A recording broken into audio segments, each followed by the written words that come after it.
information and learn from each other. And last, this is a place where we not only connect with each other, but we can connect the dots between different OHCS programs and different programs on the ground so that we can figure out together how they can be effectively leveraged across the state. So you can go to the next slide and I'll just share what our agenda is. We're welcoming you now, and I'll soon pass this over to Director Giscombe to share a little bit more. Next, we'll go into, we have some hefty program updates and funding updates to share with you. And then thanks to some of your feedback at our last partner meeting, we are switching things up, and we created a space where we want to hear from you all a little bit more. And so this time we're focusing on East Oregon with several of our partners who have graciously agreed to tell us more about their programs and share with everybody. And then we'll have time for partner updates and upcoming engagement opportunities. So with that, I'll pass it over to Director Giscombe to talk a little bit more. Thank you, Talia. I really appreciate being here today, and it's an honor to meet everyone today. My name is Kibo Giscombe. I'm the Director for Homeownership here at OHCS, and my pronouns are he, him, and his. To continue on the story that Talia shared, we're thrilled to share that based on the valuable feedback from our last meeting, we've made some exciting changes to foster a more collaborative and engaging environment. Going forward, we'll be shining a spotlight on the incredible work of our partners. We'll focus on some of the successes and also address some of the challenges. The hope that we could dive deeper into some of the key topics that matters to most of our programs. We're also very excited to kick this spotlight off on our partners in Eastern Oregon. And I'm excited that Emily Arnold will lead a dynamic panel discussion as part of our meeting. And so I'm happy to be here today, and thank you all for the time. Great, thank you.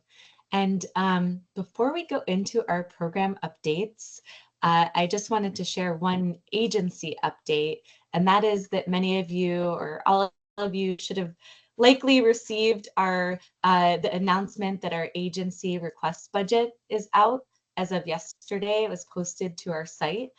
So that's a place where you can go and see the proposals that our agency has put forward to be adopted into the next biennium's budget. That's by no means the end of those budget requests. Next, it goes to the governor. The governor will issue her own budget, and then we go into session. And so next June 2025 is when we'll know the investments coming to OHCS. But our budget is a good start to see a lot of the priorities that we have, and many of them relate to homeownership. So I will post the link in a second. And next, I will pass it over to Jessica McKinnon to share some updates around homeownership development. Great, thank you. Can you move to the next slide, please? Great. Well, hi, everyone. I'm Jessica McKinnon, she, her pronouns. I'm the Senior Homeownership Development Program Analyst here at OHCS, and I manage the Homeownership Development Programs. There's just a couple big updates from this quarter that I'd like to share with you. The first is that the NOFA closed this week on September 2nd, wrapping up what I consider to be a very successful round of funding. This year to date, we have officially awarded almost $30 million in LIFT and a bit over $4.5 million LIFT supplemental. We did receive some applications during this final quarter that totaled an amount actually greater than what we still had available. So it looks like we'll probably be expending all of the available funds this year. We'll review these applications over the next couple of months and present our recommendations to Housing Stability Council on November 1st. So big thanks to all of our applicants. We can't do any of our work without you. Next slide, please.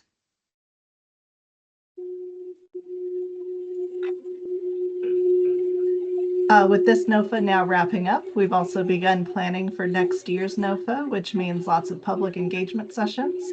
We had a great conversation last week with a lot of thoughtful feedback and helpful office hours just yesterday. The recording of that first session has been posted online. We've also posted an engagement survey online. If you're interested in sharing any feedback or thoughts on the next NOFA, please feel free to visit that survey link, and I can follow this in the chat soon, or email us or any thoughts like that. We have some other upcoming sessions. On September 16th, we'll be hosting a meeting with those who applied for this year's NOFA to collect feedback on the application. On September 25th, we'll be in person at the Housing Oregon Conference, along with partners across the state to talk about opportunities and challenges in homeownership development and our programs. On October 1st, we'll host another in-depth feedback session where we'll speak in more detail about our NOFA, our LIFT manual, and a proposed developer guidebook. And then we'll follow that up a week later with some office hours to further take feedback on those documents. And then our final call for feedback will be at the next Homeownership Development Partner Call on October 22nd. And that's it for me. I'll go ahead and hand things over to the next program.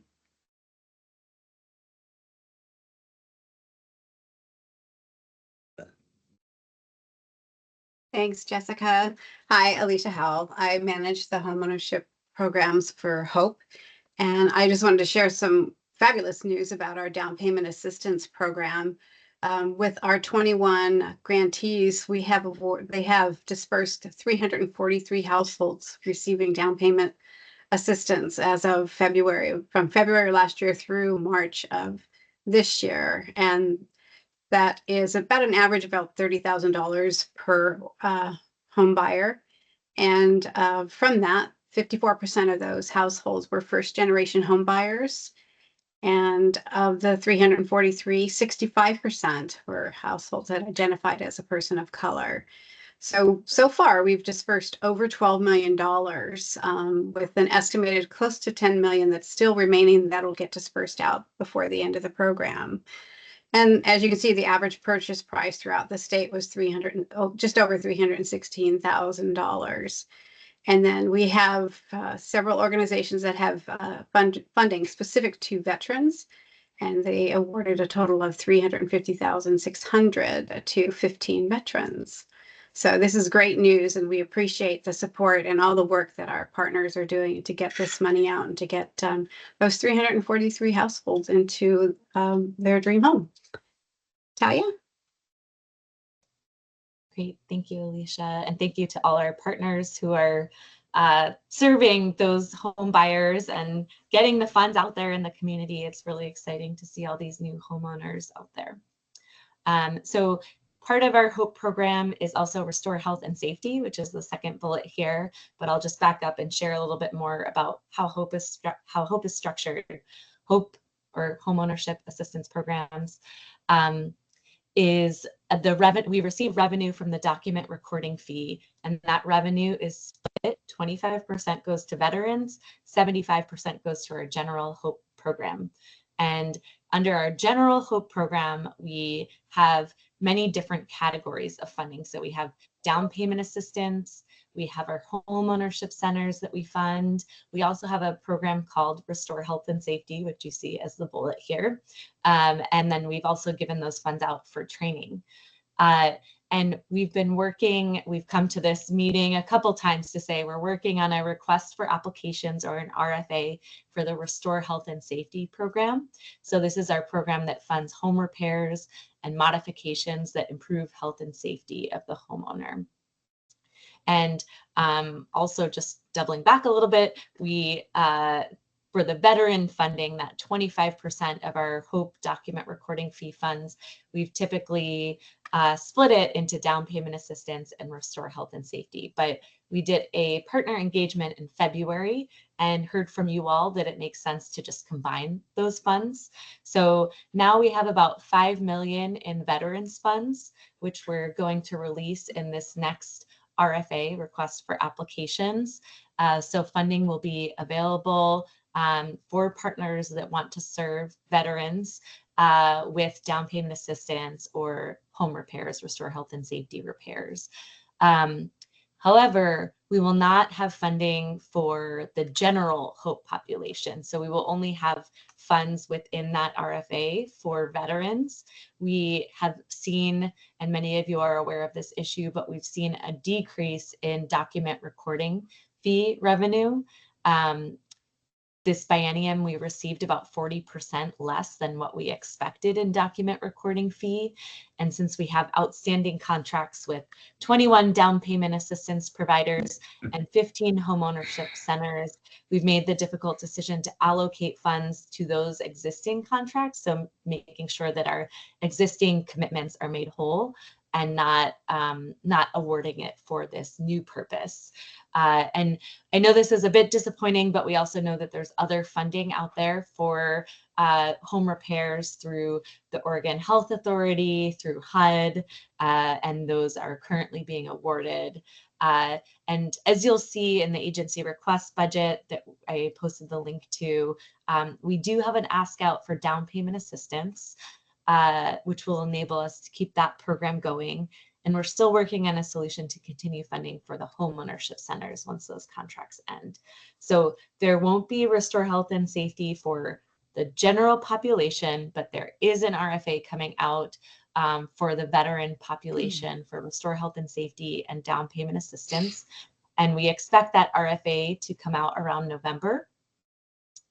There will be a pre-application webinar for that RFA, which we love folks that are interested in applying for those funds to attend, and we'll post more as soon as we know when that will be. And then also, if you're a partner interested in these funds or know of a partner or organization interested in these funds, now is a great time to get in touch and ask us about it. Once the RFA is posted, we're restricted in what we can say and the type of outreach that we can do. So if you do have any questions or think you might be interested or want to refer another organization to us, please let us know. We'd really love to see these funds, these future funds get used. So happy to answer any questions on that.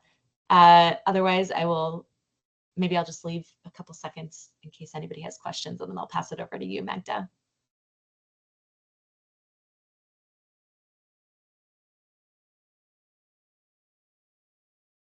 Okay, go for it, Magda.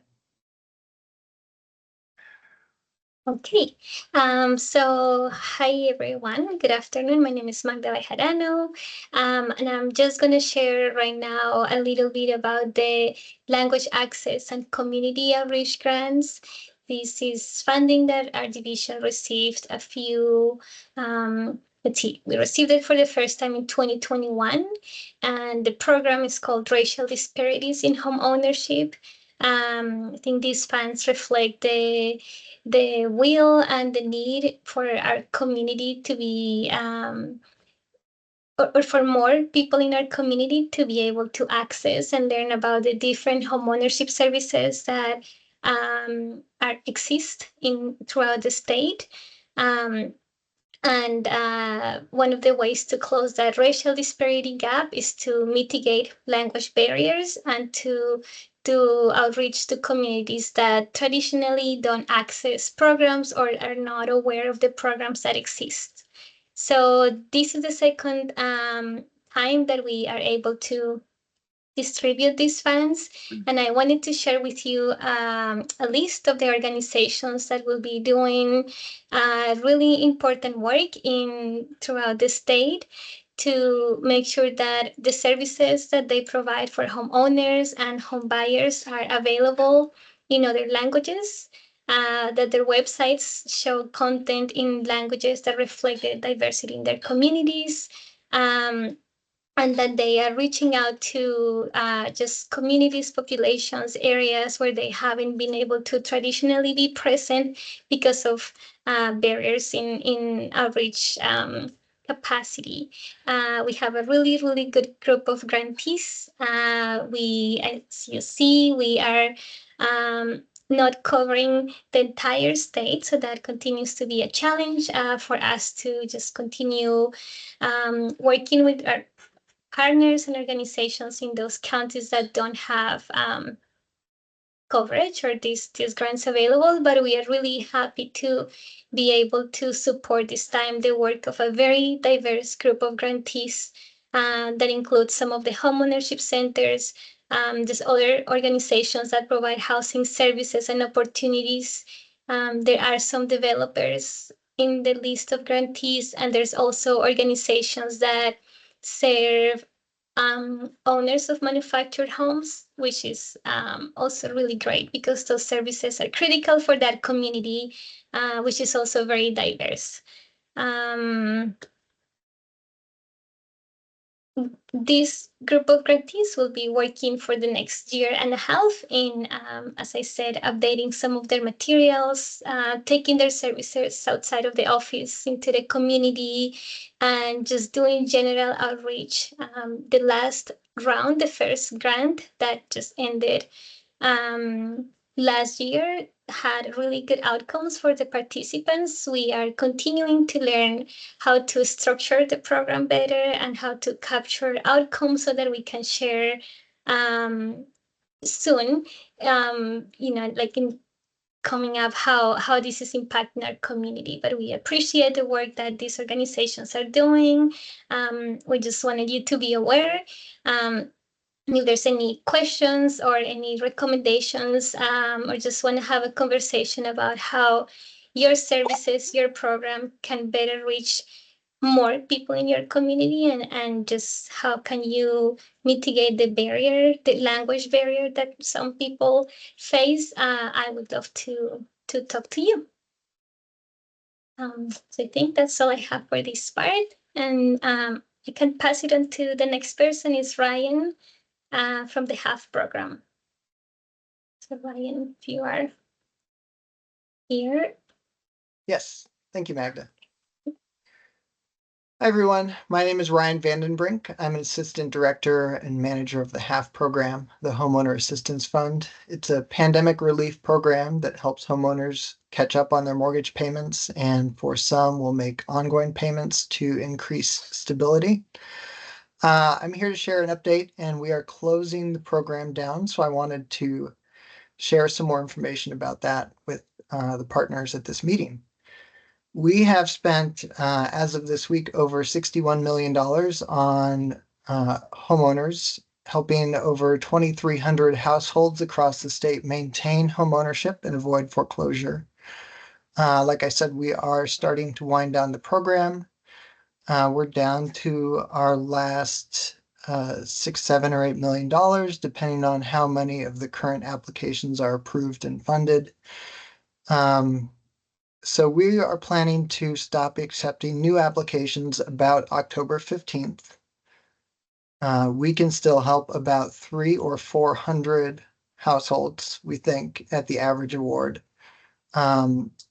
And if we can, we are helping the most at-risk homeowners, those that are in foreclosure or close to foreclosure. It's what we call an additional eligibility criteria. I will share that in the chat in just a moment. But I also wanted to share one of the things that we're doing is we partnered with, I think, over half of the Oregon counties in the last month, and we've sent out letters to people that are going into or have already been in tax foreclosure for real property or personal property. So we have just sent out letters to about 700 homeowners.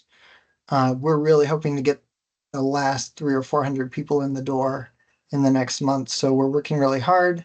If you are aware of any homeowners that are in foreclosure or close to foreclosure, we would definitely appreciate it if you could refer them to the website that I will provide. And they do have to apply through a housing counselor partner that they can find on that website as well. So I'm happy to answer any questions as well, or just put that information in my email in the chat.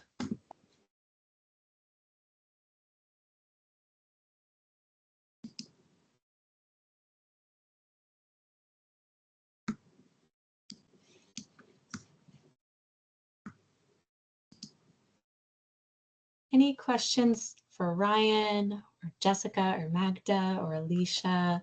It's a lot of program updates. Feel free to raise your hand or come off mute and ask a question.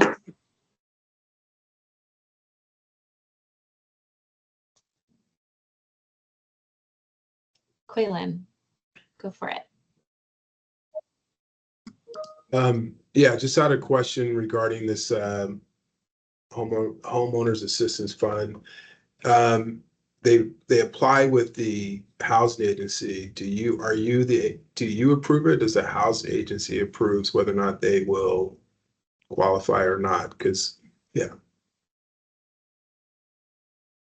At this point, they are submitting an application with the assistance of a housing agency, a local or regional partner. We do the underwriting and approval and payment for the program. But we think that as we are getting close to making our final payments in February of next year, that it's just really beneficial to have people go through the process with somebody who's skilled at the application. Thank you.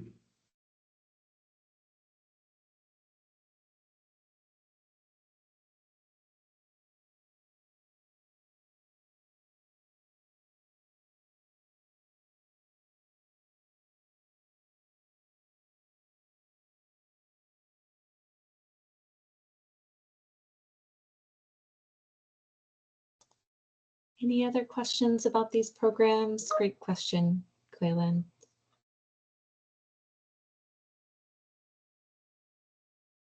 Okay, great.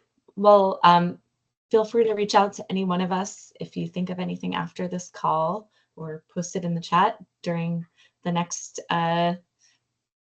20, 40 minutes of this call. We can go on to the next part, which is our panel. I'll pass it back to Magda. Yeah, thank you, Talia. We have a guest today, and for those of you that joined us after the meeting started, or that weren't here for the last partner call, we collected feedback from you to make sure that these meetings can be more engaging and relevant to you. And some of the things that we or that were mentioned by you were that we should continue using the meeting to share program updates and funding opportunities, but that we should also create space to share some of the partners' best practices, their successes, and the challenges that they're having with the work and the grants that the agency is providing. We also wanted us to have some more topic-specific conversations so that we can go deeper into programs during the calls. And we want to do that today. We decided to start by highlighting the work that is happening in one of the regions of the state. So we're going to do that with Eastern Oregon. And I'm going to stop sharing the screen for a second so that maybe we can see each other and we can see our panelists.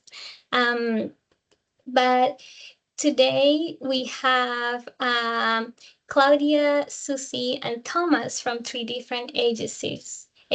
So Claudia, Susie, and Thomas, if you are here, if you can please start by introducing yourselves, explaining what your agency does and the counties that you serve.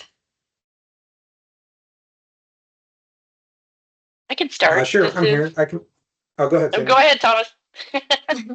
All right, I'll go. My name's Thomas. I work at Community in Action out in Ontario, Oregon. Our agency has been going for a little over 13 years now. My department's the newest. We've been going for about coming up on 4 years now. The areas that we service are low to moderate income families. We help with home ownership. We help with foreclosure prevention. We help with eviction prevention, energy assistance, res rehab. We do a lot of counseling, budget counseling, credit counseling. And we've been a HUD certified agency for about that whole 13 years now. So it's kind of a broad overview of what we do at Community in Action. Thank you. Will I go? Yes, please. So I'm Susie McBride, and I'm the manager of the Housing Resource Center at Community Connection. Our admin office is in La Grande. We have quite a large organization. We cover many, many things. Our service area is Baker, Grant, Union, and Wallowa counties. However, we picked up some work in other areas lately. Across the agency, we cover public transportation, senior services, energy assistance, housing rehab and weatherization, that kind of thing. Here in the HRC, we are a HUD certified counseling agency. I'm a HUD certified counselor as well as manager, and I provide foreclosure avoidance counseling, pre-purchase counseling, rental counseling, financial capabilities, and education. We have 2 home buying workshops a quarter and 2 financial education workshops each quarter as well, and have been fortunate enough to offer down payment assistance as well as the IDA programs through our resource center here. Thank you, Susie. And Claudia. Hi, all. My name is Claudia Limon, and I'm from PAPCO, Community Action Program of East Central Oregon. Our service area is Umatilla, Morrow, Gillum, and Wheeler counties. So we're neighbors to Susie. And then we're just right down the road from Thomas, so down the hill. So we do all the things that both Thomas and Susie talked about, with the exception of transportation. We don't do transportation anymore, but we are also a AAA, an area agency on aging agency. I know there's too many A's there. But the scope of work that I cover in my position as a program director is our energy assistance, weatherization, housing services, homeless services, and we do have a project turnkey property called the Promise Inn, as well as our home ownership and services, and our individual living program that's a contract through through ODHS for our kiddos that are currently in foster care, have been exited out of foster care. So in our home ownership services, we are doing half. We've done foreclosure, pre-purchase, post-purchase, DPA. I mean, we do it all. We are in the middle of getting a new counselor, fully certified. I think she just went to, I think it was Pittsburgh. Everybody was on last week. And so she was in Pittsburgh last week doing her second set of some of the classes. And so we're really excited to have her be fully trained here pretty shortly. I think she has one more set of NeighborWorks classes to take, and we'll be good to go. But we still have our old counselor on staff who's helping fill in while we're getting her trained up. We are also doing financial literacy classes, as well as our first-time homebuyer classes. There's actually one going on right now.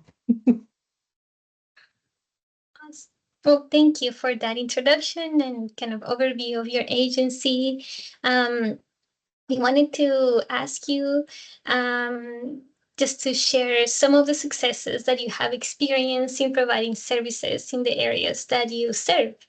So I don't know if you want to start in that same order, or one of you wants to start, but what are some of the successes that you have experienced? Sure, yeah, we can go in the same order if that works for everybody else. So some of the larger successes that we've had on kind of like the whole footprint of our service area, which I forgot to mention earlier, was Malheur and Arnie County, is we've drastically increased the amount of first-time home buyers out in the area through the DPA program that we're participating in. I think we've facilitated coming close to $1 million in pass-through funds to the DPA through CRO funds and the general funds. And it's been truly remarkable how much more of a demographic there is to purchase a home once the down payment assistance and closing costs have been alleviated by the pretty generous amount of money since it's gone up since the last program. An individual success story that we had actually just a few days ago was we're working with a client that is a single father of 5.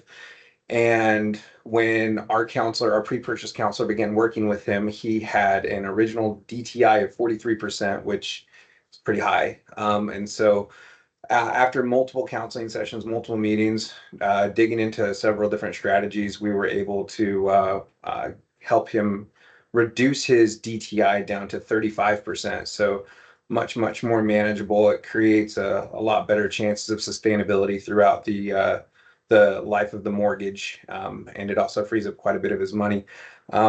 He hasn't been getting a lot of really good service from this lender that he's going through right now. They tried to force an FHA loan on him after he still reduced his DTI pretty considerably. It wasn't something that he should be participating in. So right now we're looking into seeing how we can support him further than that, and how to see if we need to educate this lender, or if we need to take additional steps to try to make sure that the rest of our clients aren't facing this kind of nearly predatory lending tactics, I would say. So it's an ongoing struggle, but I would say that catching it and just doing our due diligence and kind of triple checking once we know that there's a single area and diving into the rabbit holes, we've been able to really help this home buyer.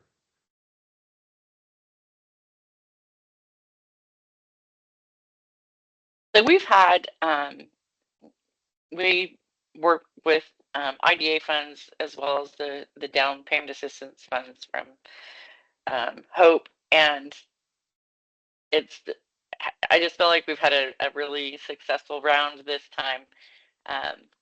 We were awarded $600,000, $300 for veterans, specifically for veterans, and have allocated all of those funds.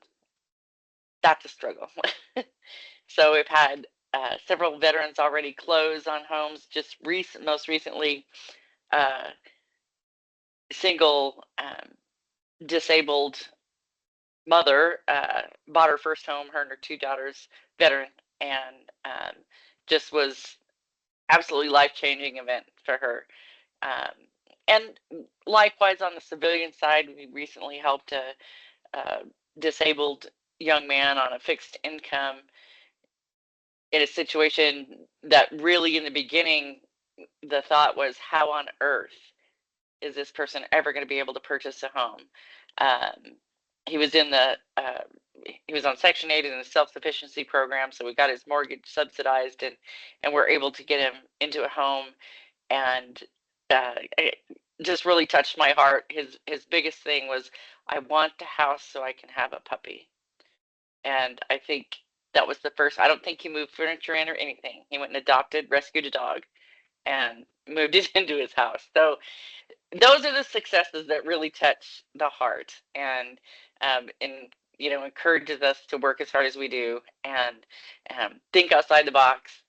I'm super grateful for the funds that we're getting, and seeing the groundwork that I laid, the outreach, being able to allocate the veteran funds this time was just incredible. Obviously,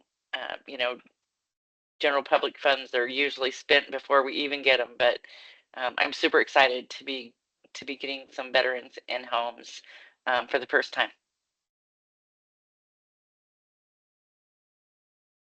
Hi, everyone. So I think one of the things, I think the question was like highlight some of the program successes and some of our struggles, correct? I believe is what the question was. So, I mean, one of the biggest successes that I think we have is our area is very geographically diverse. We're one of the largest rural counties, like land-wise. And we also have a very diverse just population. So we've been really able to help our BIPOC community become first-time home buyers and first-generation home buyers.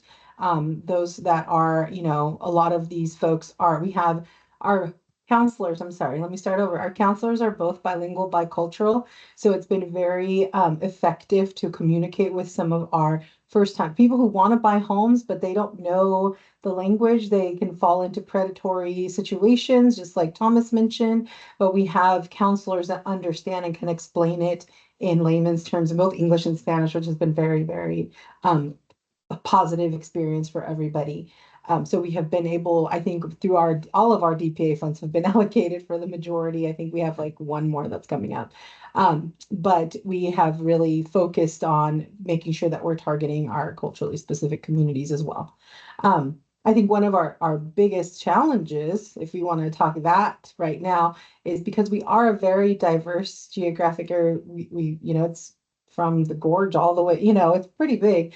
We have some counties that we service that the housing inventory is just not there. Even if we have folks who are ready to purchase homes, we really don't have homes that are affordable. or that are even there. We have we do Gillum and Wheeler counties, and I think last time we did a search of what was available in, I think it's Gillum. There's like 3 properties, and they were varied from like $200,000, but it was kind of like not, it wasn't an appropriate situation, to $700,000. Like there's nothing in the middle. I forget if it was Gillum or Wheeler. I don't have that number in front of me, but it's really hard to tell folks, hey, yeah, we have this money and we'll allocate it to you and we'll do this, but they're just not able to find an affordable home within their, their community. And so that's been very difficult. And that's kind of, I think, one of our biggest challenges. We can find homes in Pendleton, Hermiston, Umatilla, North Morrow County a little bit, but when we get into our more frontier counties, it's very difficult. Yeah, thank you, Claudia, for sharing that. And for Susie and Thomas, if you can share briefly what maybe some of the challenges that you experience as well in your areas of service. Yeah, I would echo what Claudia just said as far as not having enough homes in the service area for the demographics that we're serving, because the DPA, from what we've experienced, kind of creates like a window really of participation where if they make too much money, they're disqualified. If they don't make enough money, then they can't get a mortgage product through a servicer. So there's only just a few houses in our area, and it feels like we have this tank and a house gets dropped in, and all these DPA clients along with the rest of the county are just like piranhas that are just trying to attack this one house, and everybody's dropping offers at the same time. Constantly we see like 6 people just in our DPA program all making offers on the exact same house, and we're just hoping that at least one of them gets it so that our number can at least go down, so next time we only have 5 people fighting. Because the numbers that you're showing earlier when Alicia was going over the progress report so far, when I think it said like 312,000 was the average cost for a home for the state of Oregon, our average cost to date, last I checked a few weeks ago, was about 200 and I think $10,000, because our income levels out here are much lower than some of the more metropolitan areas in Oregon. But some different things that we face out here as far as hurdles is marketing is very difficult. We're so rural, it's so difficult to talk to Harney County. We don't have an actual on-site location out there to actually do that on a daily basis. So it makes it very difficult for us to reach people in Harney County, and our numbers through our Hope program continue to suffer because of the difficulty in marketing out there. And then also getting our clients to us soon enough to where we can really impact the situation that they're in before it becomes critically crisis. And what I mean by that is we also help with foreclosure prevention.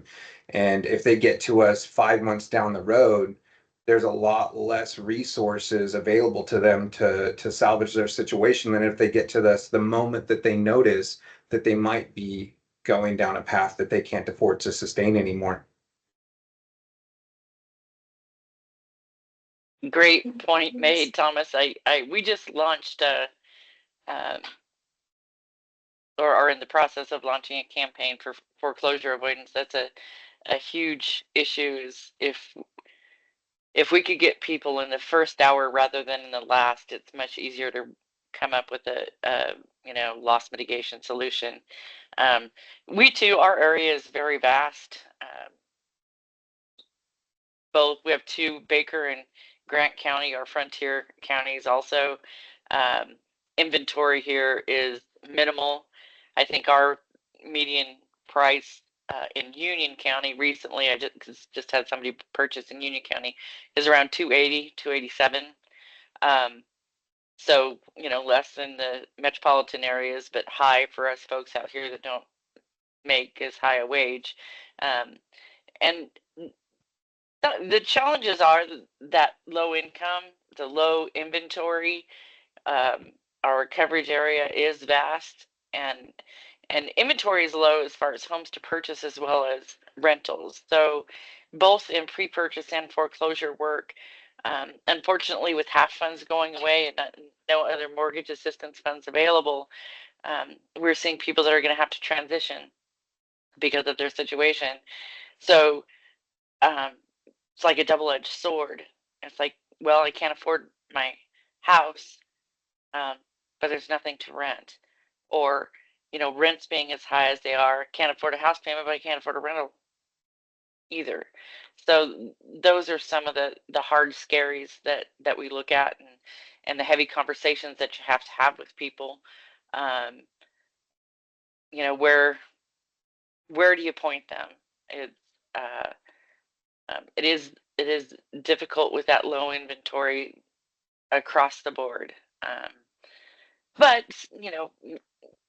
we still are hopeful and creative, and um, managing to get folks where they need to be. But definitely that piece of people that, if they even think they're gonna not be able to make their mortgage payment next month, if they just made a payment and they can't, it's like that's if everybody could share that, talk to us right then, and we can start working with servicers and do an evaluation, and um, you know, it's much again, it's much easier to help in the first hour than the last. Can I also add, and capacity as well for our counselors is also a challenge, because we have one, and I know that I think Susie, you guys have two, I believe, right? Fully, I don't Well, we remember. Yeah. just transitioned back to one. Right. So And just I'm me. not sure about Thomas, but You two are making me feel spoiled. I've got two. yeah, you knock on wood, Thomas, knock on wood. I know. We're staying strong.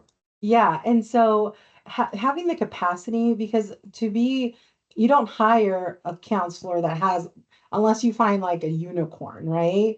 You hire people that have the capability to become these, positions and get the training. And so when you turn over staff, or somebody leaves to whatnot, a positive experience, which is great for them, it really limits our capacity for us to be able to take on and do all the things we want to do.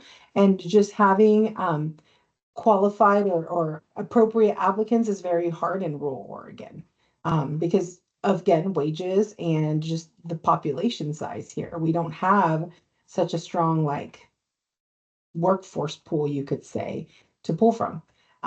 So it's also a challenge, because when you only have one counselor and you're trying to offer all of the services, which we want to, and we do it really puts a strain on what how long people are waiting. And some of these are very time sensitive.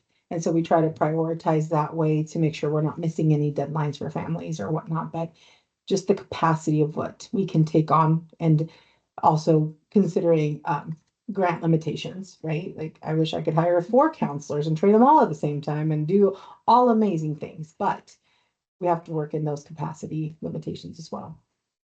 I want to thank you so much for sharing what you have, about yourself, about your work. We have very limited time, but we have maybe 3 more minutes. If there's any closing remarks, Susie, Thomas, and Claudia, anything you want to leave us with? I'm going to put your names in the chat, and please feel free to share your contact information in case anybody in the audience has questions or wants to follow up with you. But yeah, if you can, in the next minute and a half, anything that you want to add or leave us with today. And again, thank you so, so much for being here today, for sharing about all the great work that you do. It's challenging, we know that, and it is inspiring to see your perseverance and the results that you are sharing with us today. For some reason, I can't put my information in the chat. So maybe Magna, you could do that for me. Is it okay if I share your email here then? Absolutely. Okay, absolutely. I'll do that. Thanks for giving us the platform to share and to be able to address the network and maybe get some feedback out of it, or to provide some feedback to somebody else that's going through something that maybe we said we're succeeding in now. I think I would just put in just, to close out, like, we're all doing the same work. It just looks a little bit different in Eastern Oregon. And we have to be a little bit more creative and a little bit more, thinking outside the box, so that we still provide the same level of service, and our clients are still getting the, meeting their goals. It just looks a little different, and we have to, be a little bit more creative and work with partnerships a little stronger.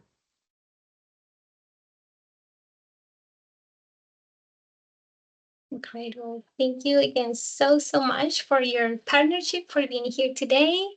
Sorry you don't have a ton more time, but hopefully this is the first of other conversations, and hopefully this will spark also some connections for you and for us. I think I'm gonna share my screen again, and we'll kind of wrap up the meeting in the next few minutes.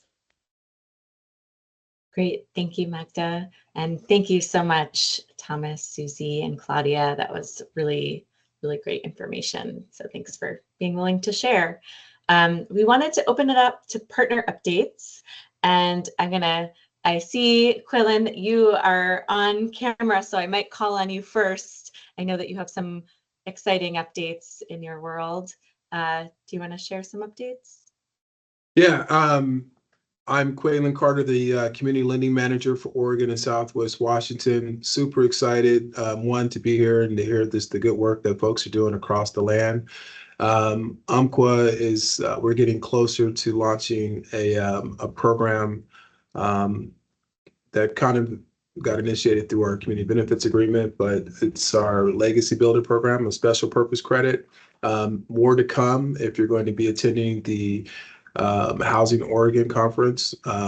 There's a lot that we're doing, and we're hoping, and I'm speaking vaguely until it's done. I can't commit. So we're hoping that we'll have more information to share towards the end of the month and by the conference. I think the conference is here in a couple weeks. So special purpose credit, culturally specific, super excited about the opportunity.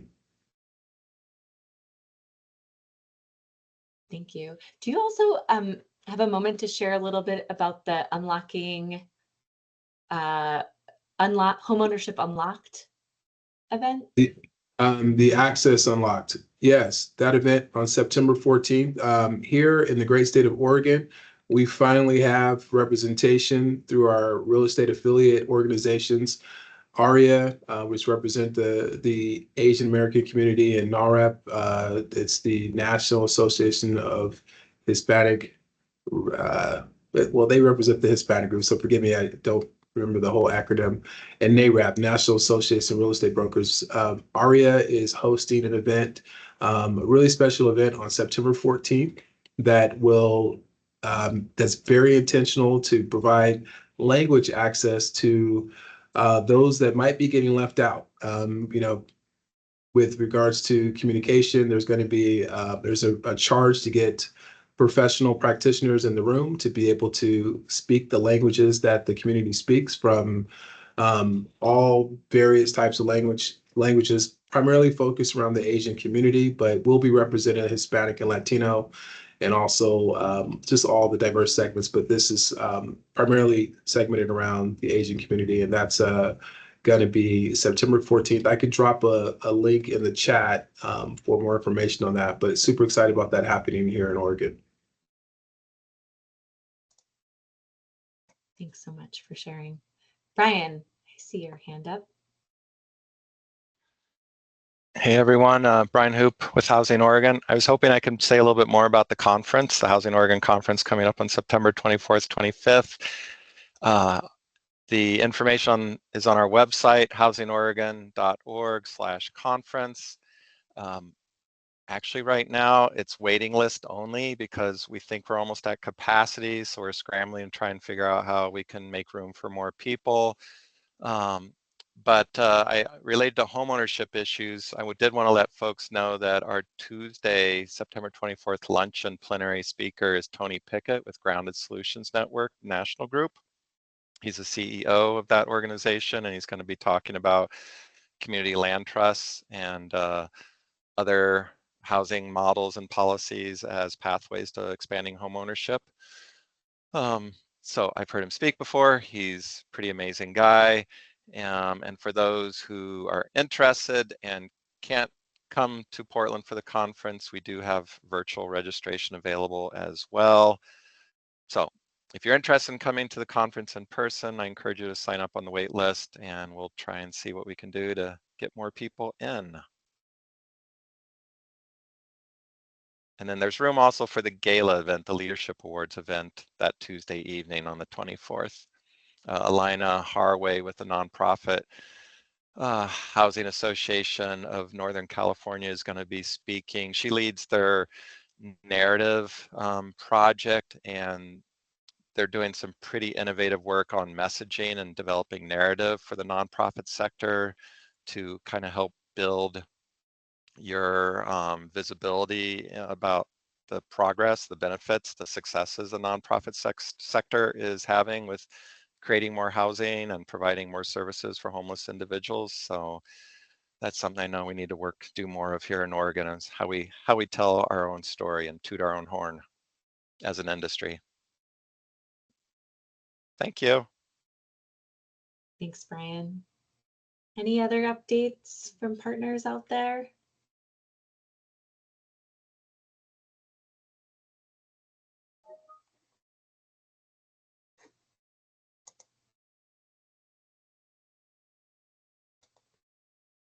Quaylen put some contact information if there's questions about the event. Okay, great. I see another hand up. Hi, Jade. Hi. Yeah, so my name is Jade. I'm here representing the Portland State University House Lab, or Health and Housing Opportunity for Social Equity Lab. Just hoping to provide some information about our ongoing housing study that's surrounding the Hispanic and Latinx community living doubled up in the Portland metro area.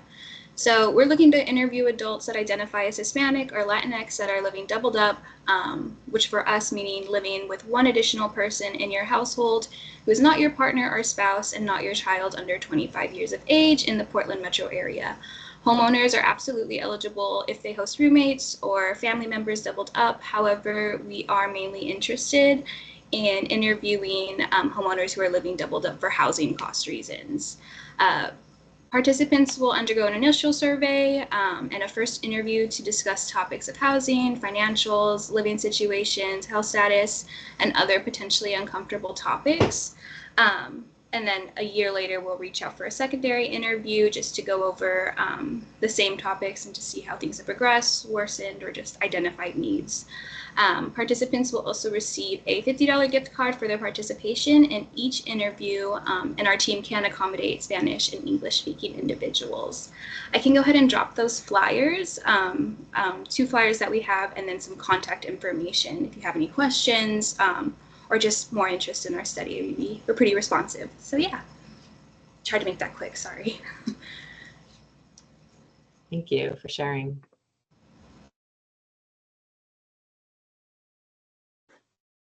Great.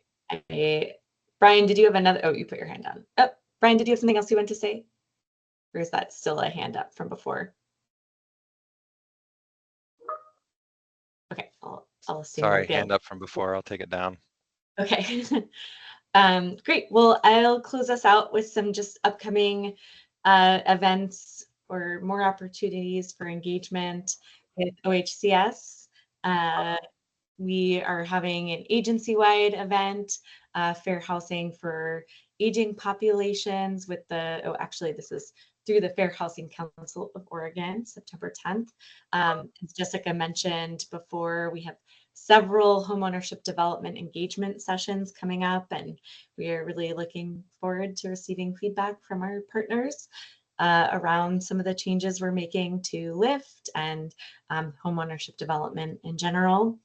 The manufactured housing has the advisory committee meeting in September, and then we'll be at the Housing Oregon conference with a homeownership development specific conference, and there to see you all in person.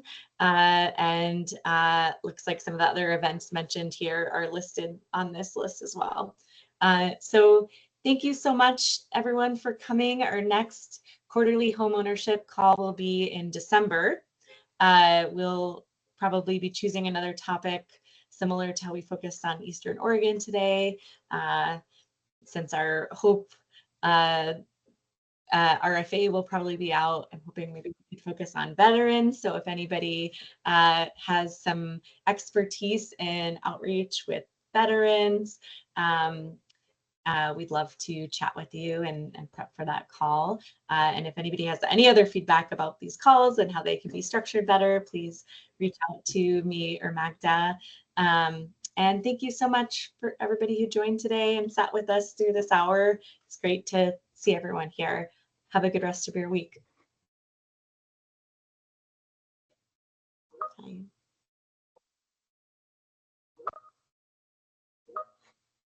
Take care. Thank you, guys.